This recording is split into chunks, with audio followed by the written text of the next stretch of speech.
Indian visa বর্তমানে সবচেয়ে বেশি রিজেক্ট হচ্ছে, আর এটার কারণটা নিয়েই আজকের এই ভিডিওটি। অনেকেই প্রশ্ন করছেন, ভাই আমার ভিসা সব কিছু আমি ফর্ম ফিল আপের সময় দেখে দিয়েছি, অ্যাকুরেট ছিল, সব ঠিক ছিল, কিন্তু এরপরও যখন আমি পাসপোর্ট হাতে নিলাম আমি ভিসা পাইলাম না। তো এটা নিয়ে কিন্তু অনেকেই প্রশ্ন করছেন যে কেন এমন হচ্ছে অথবা কোথায় ভুল করার কারণে এই প্রবলেমটা হচ্ছে।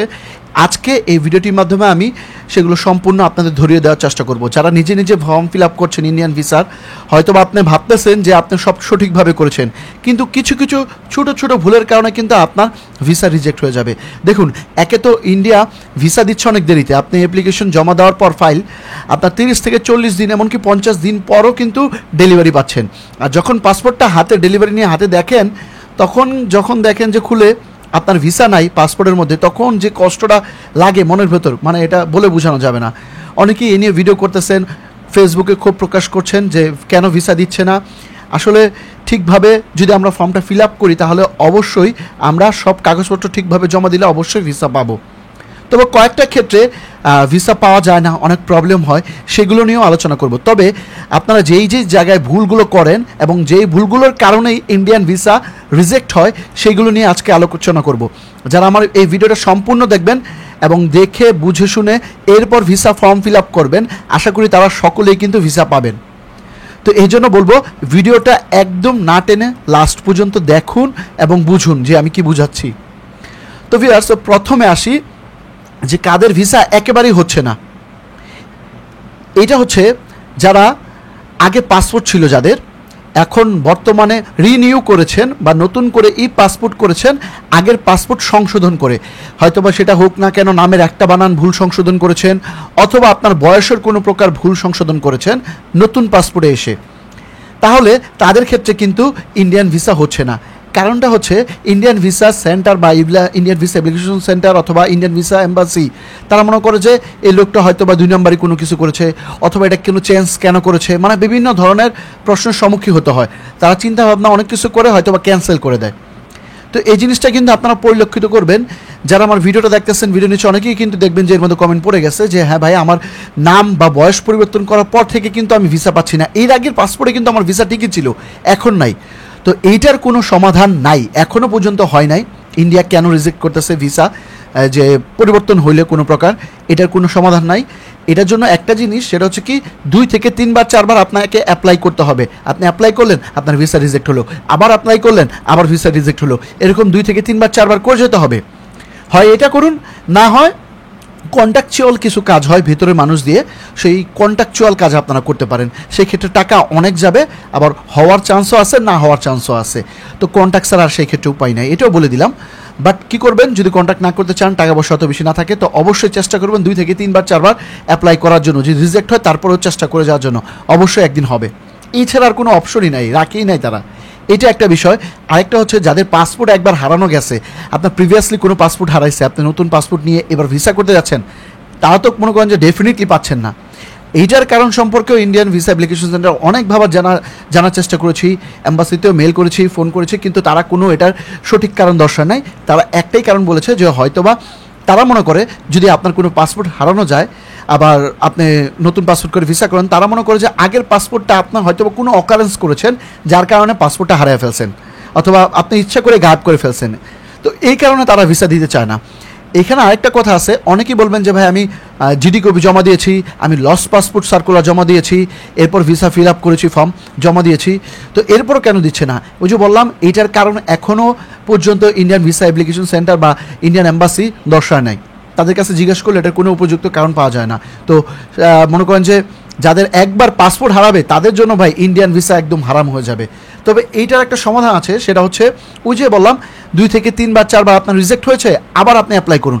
আবার রিজেক্ট হয়েছে, প্রপার কাগজপত্র দিয়ে, জিডি কপি দিয়ে এবং আপনার যে লস্ট পাসপোর্ট সার্কুলার আছে ওইটা দিয়ে আবার অ্যাপ্লাই করুন, হয়ে যাবে। 1 বার 2 বার 3 বার 4 বার বেলা হয়ে যায়, এরকম কিন্তু হচ্ছে। আপনার যারা হয়েছে এরকম 2-3 বার অ্যাপ্লাই করার পর, তারা কিন্তু ভিডিও নিচে অবশ্যই কমেন্ট করে জানাবেন। তো ভিউয়ার্স, এটা হচ্ছে 2টা পন্থা, এছাড়া আর কোনো পন্থা নাই। আরেকটা হচ্ছে কি, আপনি চাইলে ওই যে কন্ট্রাক্টে চলে যেতে পারেন, কন্ট্রাকচুয়াল ভিসা, কিন্তু সেই ক্ষেত্রেও কিন্তু আপনার অনেকটা খরচ যাবে, অনেক সময় হয়ও, আবার অনেক সময় দালাল চক্কর পরে নাও হতে পারে। আমরাও কিন্তু এরকম কাজ অনেকটা করেছিলাম, কিন্তু এখন করি না, কারণ কন্ট্রাকচুয়ালে গেলেও কী হচ্ছে, এইসব প্রবলেমগুলো থেকেই যায় কোনো না কোনোভাবে। তো ভিউয়ার্স, এই হচ্ছে পার্থক্য। এখন বলি যে আরও কী কী কারণে আপনার ভিসাগুলো রিজেক্ট হচ্ছে। এর মধ্যে প্রথম যে কারণটা যারা এনওসি দিয়ে ভিসা করে তাদের জন্য, সেটা হচ্ছে, দেখুন এনওসিতে যখন আমরা ভিসা করি তখন কিন্তু এনওসিতে আমরা একটা ডেট উল্লেখ করি যে আমরা এই ডেট থেকে এই ডেট পর্যন্ত ইন্ডিয়া ভ্রমণ করব, এই জন্য আমার কোম্পানি এই ডেট থেকে এই ডেট পর্যন্ত আমাকে ছুটি দিয়েছে। ধরুন যে জুলাই মাসে আমরা ভ্রমণে যাব, জুলাই মাসের 20 তারিখ থেকে জুলাই মাসের 30 তারিখ পর্যন্ত আমরা একটা এনওসি নিয়েছি কোম্পানি থেকে। কিন্তু যখন ভিসা ফর্ম ফিল আপ করতে যাচ্ছি ইন্ডিয়ান ভিসা অ্যাপ্লিকেশন সেন্টারে গিয়ে, আমার ওয়েবসাইটে গিয়ে ফর্ম ফিল আপ করার সময় ওখানে একটা অপশন থাকে এক্সপেক্টেড জার্নি ডেট। ওই এক্সপেক্টেড জার্নি ডেটে গিয়ে আমি, ধরুন যে আজকে জুলাই মাসে 1 তারিখ ফর্ম ফিল আপ করছি, আমি এক্সপেক্টেড জার্নি ডেট, যে সম্ভাব্য ইন্ডিয়া গমনের তারিখ, আমি ওইখানে গিয়ে 10 তারিখ দিচ্ছি। অথচ কী হয়েছে, আমি যে এনওসিটা নিয়েছি সেখানে আমার কোম্পানি আমার বলে দিয়েছে যে আমি 20 তারিখ থেকে 30 তারিখ পর্যন্ত ছুটি কাটাতে পারবো। আমাকে কোম্পানি এখানে একটা রুলস দিয়ে দিয়েছে 20 তারিখ থেকে 30 তারিখ। অথচ আমি এক্সপেক্টেড জার্নি ডেটে গিয়ে কিন্তু আমি লিখতেছি কত, 10 তারিখ। তো এখানে একটা ফ্র্যাকশন সৃষ্টি হয়ে যাচ্ছে ইন্ডিয়ান ভিসা অ্যাপ্লিকেশনটা দেখার সাথে যে ভাই 20 তারিখ থেকে 30 তারিখ পর্যন্ত ছুটি নিয়েছে, কিন্তু কী হচ্ছে সে এক্সপেক্টেড জার্নি ডেট দিয়ে রাখছে কত তারিখ, 10 তারিখ। তাহলে কীভাবে হবে? এই কনফ্লিক্টটা সৃষ্টি হয়। এইটা অবশ্যই খেয়াল রাখবেন। আগে এনওসি নেবেন, এনওসির ডেট অনুযায়ী কত তারিখ থেকে কত তারিখ, ওই তারিখের মধ্যে আপনি ভিসা এক্সপেক্টেড জার্নি ডেটটা দেওয়ার চেষ্টা করবেন। আশা করি সবাই বুঝে গেছেন। এইবার পরবর্তীতে আপনার যেটা আপনার সবচেয়ে বেশি ভুল হয়ে থাকে সেটা হচ্ছে বিদ্যুৎ বিল। অনেকেই বিদ্যুৎ বিলটা মনে করেন যে এমনিই নেয়, বিদ্যুৎ বিল আমি কোথায় থাকি এটা জানার জন্যই নেয়। তো ভিসা করার সময়, মানে ফর্ম ফিল আপ করার সময় অনেকেই কী করেন, স্থায়ী ঠিকানা এবং বর্তমান ঠিকানা দুটো একই রাখেন, অথবা বিদ্যুৎ বিল দেন কিছু অন্য জায়গার। আমি বলি আপনাকে, ক্লিয়ার করি। ধরুন আমি এখানে টঙ্গী বাজার থাকি গাজীপুরে, তো আমি এখানে স্থানীয়, আমার বাসা এটাই, কিন্তু আমার অফিস হচ্ছে ঢাকায় যমুনা ফিউচার পার্কের ওইখানে। তো ওইখানকার বিদ্যুৎ বিল আমার কাছে আছে। তো আমি কি করি, যখন ফিল আপটা করি ফর্ম ফিল আপ, এরকম অনেকেই, আমি না, মানে আমি বলতেছি অনেকেই করে, যে সে চিন্তা করে তো আমি তো স্থায়ী ঠিকানা আমার টঙ্গী, আমার অস্থায়ী ঠিকানা মানে বর্তমান ঠিকানা তো তাহলে টঙ্গীই হবে, আমি ফিল আপ করবো। আমি ঢাকায় থাকি, সমস্যা না, আমার তো সব কিছু এখানে, স্থায়ী ঠিকানাই তো এটা আমার বর্তমান স্থায়ী, আমি কাজের কারণে ঢাকায় থাকি।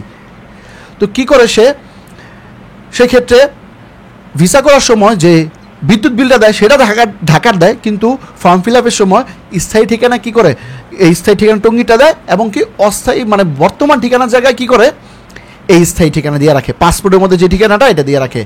এই ভুল করা যাবে না ভাই। আপনার যে বিদ্যুৎ বিলটা, এটা নেওয়া কেন হয়, বিদ্যুৎ বিলটা কেন চাওয়ার কারণটা কি, এই বিদ্যুৎ বিলটাই হচ্ছে কি আপনার বর্তমান ঠিকানা বহন করে। এই বিদ্যুৎ বিলে যে ঠিকানা থাকে ওই ঠিকানা দিয়েই কিন্তু আপনাকে পাসপোর্ট ফর্ম ফিল আপ করতে হবে অথবা ভিসা ফর্ম ফিল আপ করতে হবে, না হলে কিন্তু হবে না। অবশ্যই বিদ্যুৎ বিলে যা যা লেখা আছে ঠিক ওই অতটুকুই লেখা থাকতে হবে ফিল আপ করার সময়, নাহলে কিন্তু এই প্রবলেমটা হয় যে ভিসা রিজেক্ট হয়ে যায়। এটা কিন্তু অহরহ মানুষের ক্ষেত্রে হচ্ছে। আর ভিসা রিজেক্ট হওয়ার আরেকটা মেজর কারণ হচ্ছে পুরাতন ছবি।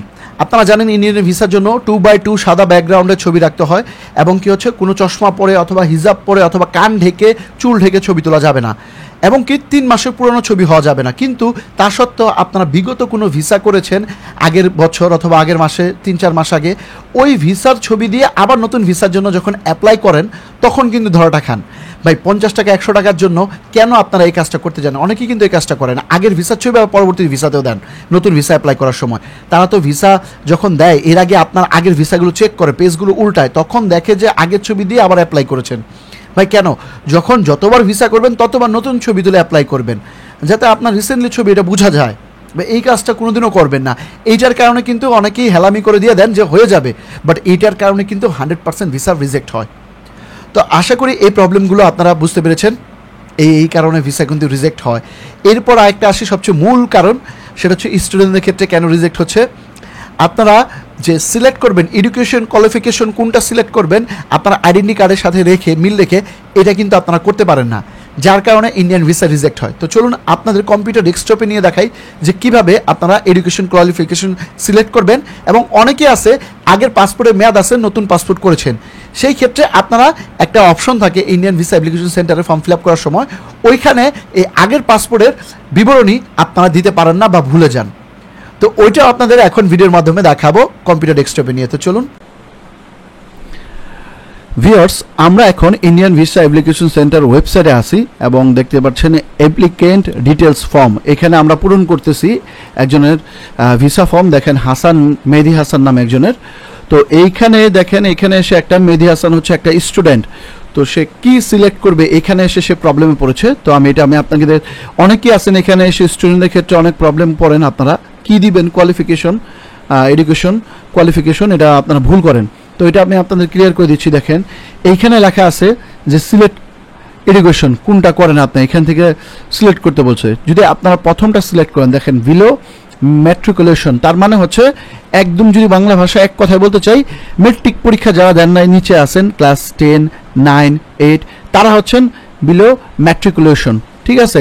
তো আপনি যদি মনে করেন যে বিলো ম্যাট্রিকুলেশন সিলেক্ট করলেন, আর যদি ভিসা এম্বাসিতে জমা দেওয়ার সময় আপনার আইডি কার্ড, ইন্টার বা আপনার বিবিএ অথবা বলো না ডিগ্রি দেন, তাহলে সেই ক্ষেত্রে কিন্তু আপনার এটার জন্য ভিসা বাতিল হয়ে যাবে। আপনি দিচ্ছেন মেট্রিক পরীক্ষার নিচে, মেট্রিক পরীক্ষা দেন নাই, কিন্তু আপনার আইডি কার্ড এরকম হইলো কেন মেট্রিক পরীক্ষার উপরে? তো সেই ক্ষেত্রে কিন্তু একটা প্রবলেম হয়ে যায়। তো এরপরে যেটা আছে, অবশ্যই আপনি বিলো ট্রেনের নিচে হলে, মেট্রিক পরীক্ষা না দিয়ে থাকলে, তাহলে কিন্তু বিলো ম্যাট্রিকুলেশন সিলেক্ট করবেন। এরপর হচ্ছে গ্র্যাজুয়েট মানে তো আমরা জানি। তারপর আমি বলি যে 4 বছরের ইন্টার পাস করার পরে আমরা 4 বছরের যে একটা গ্র্যাজুয়েশন করি, হয়তো বা আপনার অনার্স হোক অথবা বিবিএ হোক, যে কোর্সগুলো করে থাকি সেটা হচ্ছে গ্র্যাজুয়েট অথবা কোর্স কমপ্লিট করে থাকি, মানে কমপ্লিট হয়ে গেছে আমার, শেষ, আমার রেজাল্ট বেরিয়ে গেছে, সেই ক্ষেত্রে হচ্ছে আমি গ্র্যাজুয়েট হয়ে গেছি। ঠিক আছে? তো সেই ক্ষেত্রে এটা সিলেক্ট করবেন। এরপর হচ্ছে হায়ার সেকেন্ডারি বলতে আমরা যেরকম বলি হায়ার সেকেন্ডারি সার্টিফিকেট, মানে আপনি ইন্টার পরীক্ষা দিয়েছেন এরকম হায়ার সেকেন্ডারি, সেই ক্ষেত্রে। এরপরেরটা আসি, সেটা হচ্ছে ইলিটারেট, মানে জানি আমরা অশিক্ষিত যারা আছেন অথবা পড়াশোনা করেননি, তাদের জন্য এটা সিলেক্ট করতে হবে। এরপরে আসি, সেটা হচ্ছে এই যে ম্যাট্রিকুলেশন। আমরা এর আগে প্রথমে দেখেছি বিলো ম্যাট্রিকুলেশন, আর এটা হচ্ছে শুধু ম্যাট্রিকুলেশন। বিলো ম্যাট্রিকুলেশন মানে বলতেছিলাম যে আমি মেট্রিক পরীক্ষা যারা দেয় নাই, ক্লাস 10, 9-এ যারা আছেন তাদের জন্য। আর ম্যাট্রিকুলেশন হচ্ছে কি, আপনারা মেট্রিক পরীক্ষায় পাশ করেছেন, আপনার পরীক্ষা দিয়েছেন এবং এখন আপনারা কলেজে ভর্তি হবেন, এরকম পর্যায়ে থাকলে আপনারা ম্যাট্রিকুলেশনে সিলেক্ট করবেন। আশা করি আপনারা বুঝতে পারছেন। এরপরে যেটা, সেটা হচ্ছে কি না বিং মাইনর। এইটার মানে হচ্ছে গিয়া নাবালক, এক কথায় খাস বাংলা কথা, নাবালক যারা আছে, পড়ালেখা করে না অথবা শিশু বাচ্চা, ঠিক আছে, সেই ক্ষেত্রে আপনি নাবালক এটা দিতে পারেন, না বিং মাইনর। আদার্স তো আদার্সই, যে কোনো অন্য কিছু হয়ে থাকলে প্রফেশনের সেটা।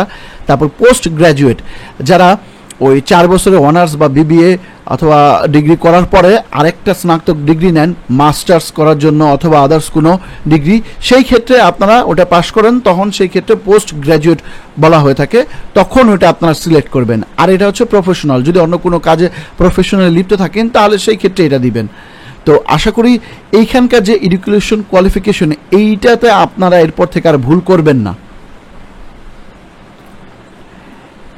এর পরবর্তীতে দেখেন, আপনারা এইখানে একটা ভুল করে থাকেন। দেখেন এনি আদার্স ভিসা, না সরি, এখানে আমি মিস্টেক করেছি।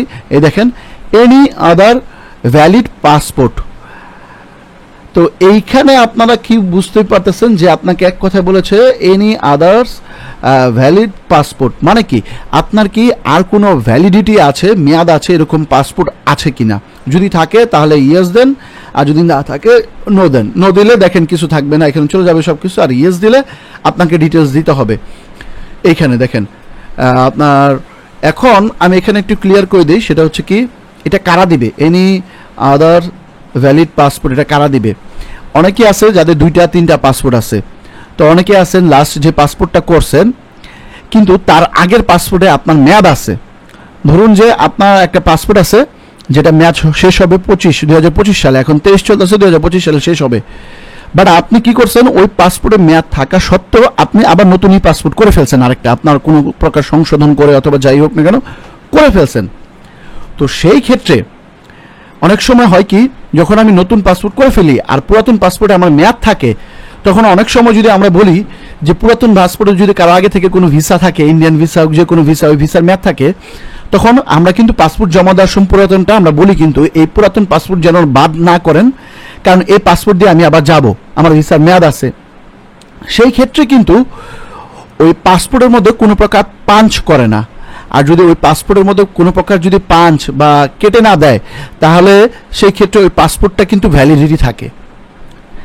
অনেক সময় দেখা যায় যে যখন আপনি পুরাতন পাসপোর্ট দেখায় নতুন পাসপোর্ট করবেন, পুরাতন পাসপোর্ট মেয়াদ থাকা সত্ত্বেও তারা কি করে, পাঞ্চ করে দেয়, পাসপোর্টের মধ্যে 2টা পাঞ্চ হোল করে দেয়, তখন ওই পাসপোর্টটা ক্লোজ হয়ে যায়, বাদ হয়ে যায়।